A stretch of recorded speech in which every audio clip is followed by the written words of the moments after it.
Γεια σας. Στο προηγούμενο βίντεο είδαμε πως η υποζωγράφηση βάζει τις βάσεις για το πρόσωπο.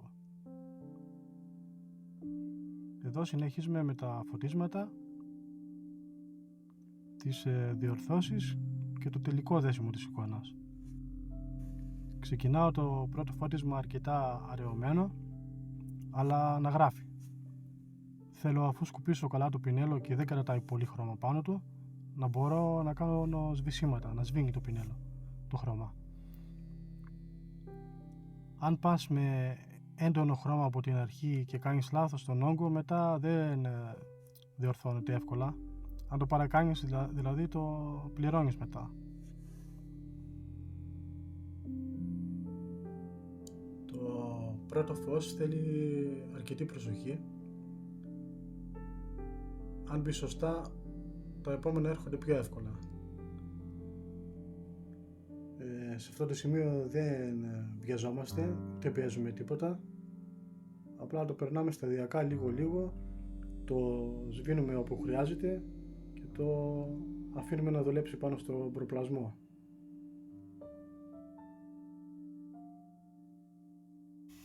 Μετά περνάω δύο πολύ ελαφριές τρώσεις με θερμό χρώμα. Εδώ χρησιμοποιώ κινάβαρη. Η μία αρκετά πιο αραιωμένη και η άλλη λίγο πιο ζεστή, πιο δυνατή, μόνο όπου χρειάζεται και με προσοχή, να μην το παρακάνετε, αλλιώς θα βαρύνει πολύ η εικόνα.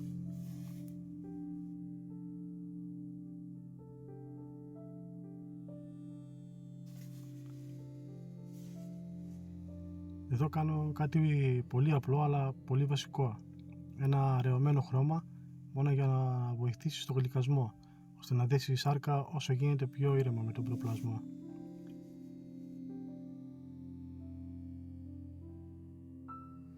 Ξαναπερνάω το πρώτο φως πιο στρωμένο αυτή τη φορά και προσπαθώ να το σβήσω κοντά στην αρχή του γλυκασμού για να δέσει σωστά.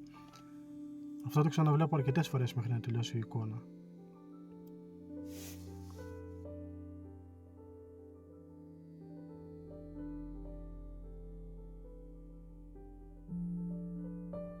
Δυστυχώς η κάμερα δεν το καταγράφει σωστά αυτό, λόγω ότι το χρώμα είναι πάρα πολύ αραιωμένο και δεν το δείχνει σωστά όπως είναι, αλλά νομίζω ότι μπορείτε να καταλάβετε.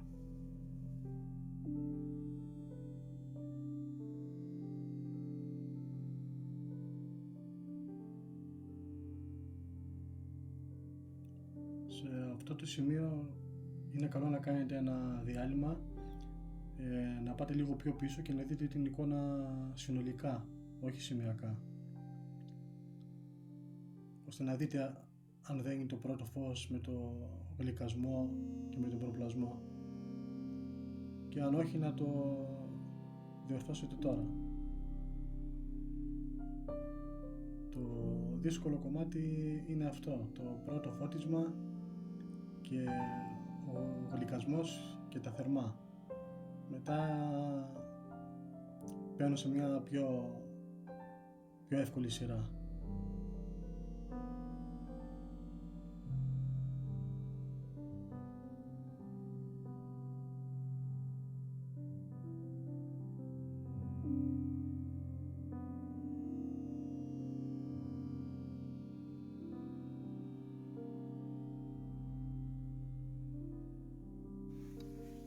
Περνάω το δεύτερο φώτισμα.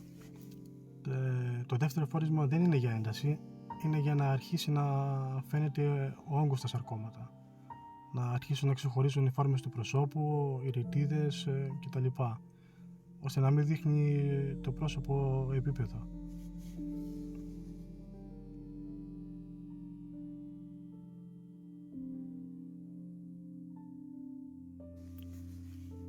Όπως βλέπετε, δουλεύω με αρκετά λεπτό πινέλο, σχεδόν σκιτζαριστά. Υπάρχουν και άλλοι τρόποι. Αυτός είναι πιο αργός, αλλά σου δίνει έλεγχο. Και με το λεπτό πινέλο επαναλαμβάνεις την ίδια κίνηση ξανά και ξανά και εκπαιδεύεται και το χέρι και το μάτι, ειδικά στην αρχή. Αρκεί να το πας το πινέλο όπου θες εσύ, να μην σε πάει αυτό. αυτό πρέπει να βρείτε πινέλα που να σας βολεύουν. Δεν χρειάζεται να είναι, ας πούμε, κολίνσκι το πιο ακριβό. Μπορεί να είναι και συνθετικό, να είναι πιο φθηνό, αρκεί να μπορείς να το δουλέψεις σωστά. Όσοι είστε πιο αρχάριοι ή ξεκινάτε τώρα ή αγιογραφείτε καιρό, πείτε μου όσον βοηθάει αυτός ο τρόπος δουλειάς ή αν τον έχετε δοκιμάσει.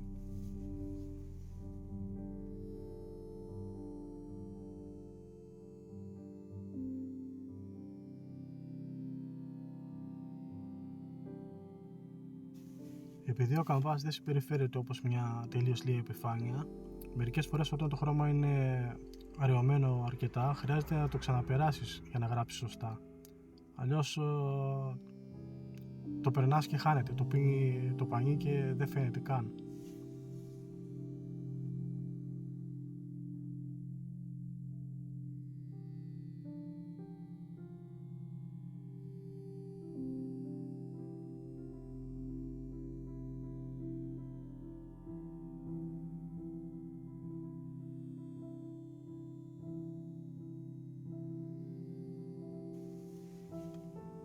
Στο τρίτο φώτισμα πάω πιο προσεκτικά.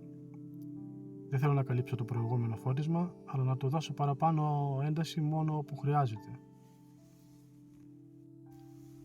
ώστε όταν μπουν οι ψημιθιές να μην φαίνονται άγριες.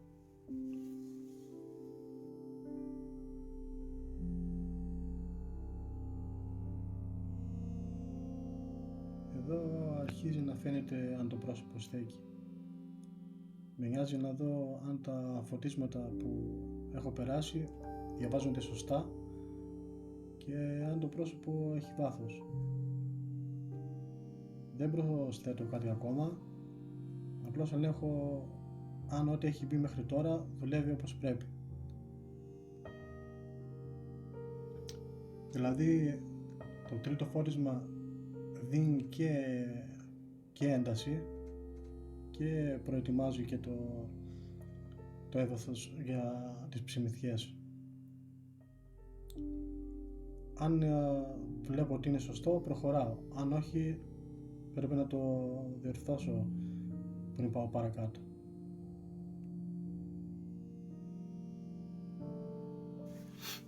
Τώρα πάμε στις ψημιθιές. Οι ψημιθιές δεν θέλουν προσοχή. Θέλει τόσο όσο, ούτε υπερβολές, ούτε να φαίνεται αδύναμο. Τώρα το κακό στο βίντεο είναι ότι η κάμερα καίει υπερβολικά τα λευκά, ειδικά στο καμβά, αλλά στο τέλος θα δείτε μια καθαρή φωτογραφία, θα το βάλω στο τέλος του βίντεο, που θα φαίνεται πιο σωστά το πραγματικό αποτέλεσμα, το τελικό.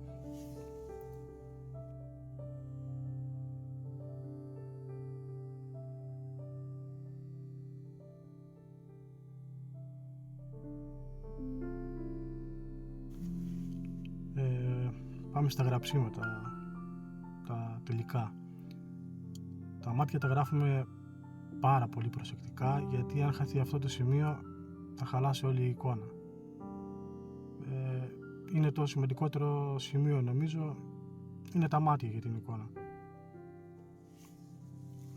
Βάζω την κόρη με μαύρο, καθαρόχρωμα μαύρο, για να ξεχωρίζει.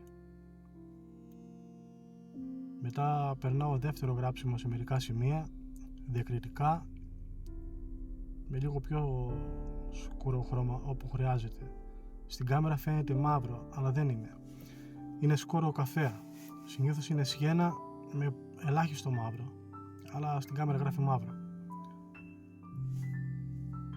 Το ασπράδι του ματιού το βάζω πρώτα με ένα σπασμένο γκρι και μετά, χωρίς υπερβολές, το λευκό, ίσα για να τονίσει το βλέμμα.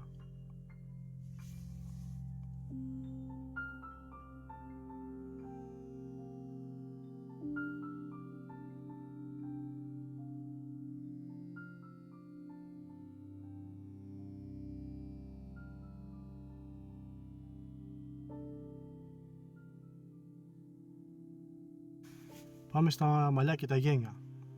Βλέπουμε ότι ειδικά στα μαλλιά και τα γένια μας βοηθάει πάρα πολύ η υποζωγράφηση που έγινε πριν τον προπλασμό στο προηγούμενο βίντεο. Στη συγκεκριμένη εικόνα η κίνηση και η ζωή έρχονται περισσότερο από τις διαβαθμίσεις των σκιών και όχι από έντονα φωτίσματα. Τα φωτίσματα που έχει είναι πολύ ελαφριά.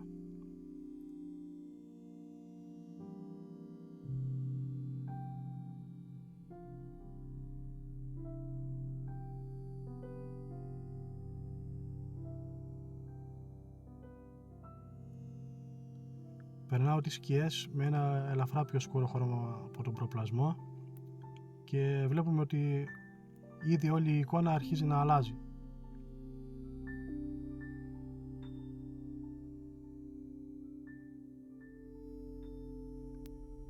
Μετά συνεχίζω με δεύτερο γράψιμο πιο σκούρο αλλά πιο διακριτικά, προσέχοντας οι γραμμές να βγαίνουν σωστά.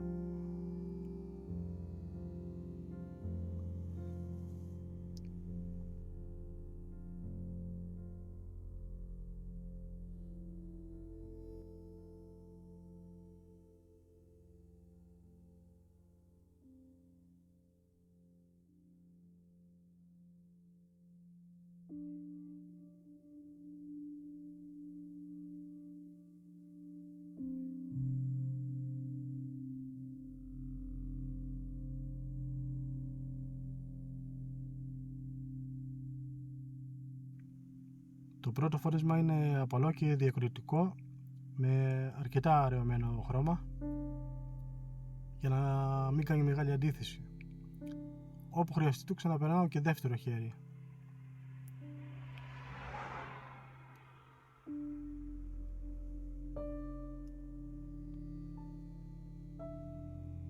Βάζω το δεύτερο φώτισμα στα γένια πολύ ήπιο, σαν ψημιθιές, αλλά όχι πολύ έντονο, όχι καθαρό λευκό. Είναι ένα σπασμένο χρώμα, απλώς στην κάμερα γράφει πιο λευκά από ό,τι είναι.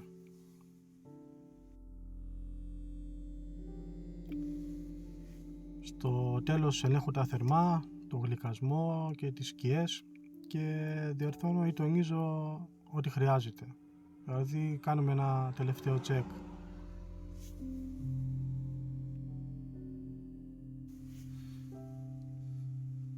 Πριν το χρυσό φόντο περνάω ένα βερνίκι στην εικόνα, περισσότερο σαν δίχτυ ασφαλείας.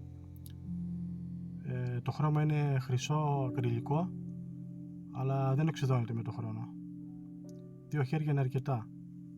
Αν θέλετε λεπτομέρειες γι' αυτό, γράψτε μου στα σχόλια. Τελειώνω με το φωτοστέφανο, με διαβήτη και ένα πινέλο και τέλειωσε η εικόνα. Στο προηγούμενο βίντεο είδαμε πως η υποζωγράφηση και ο προπλασμός βάζουν τις βάσεις για ένα σωστό τελικό αποτέλεσμα. Αυτό που είδατε εδώ είναι μια δική μου προσέγγιση, μια μελέτη πάνω σε μια πολύ παλιά εικόνα του Μεγάλου Βασιλείου. Ελπίζω να σας άρεσε και σε κάποιους να φάνηκε χρήσιμη. Αν το βίντεο σας βοήθησε, ένα like και μια εγγραφή βοηθάει και εμένα και το κανάλι να συνεχίσω να ανεβάζω βίντεο.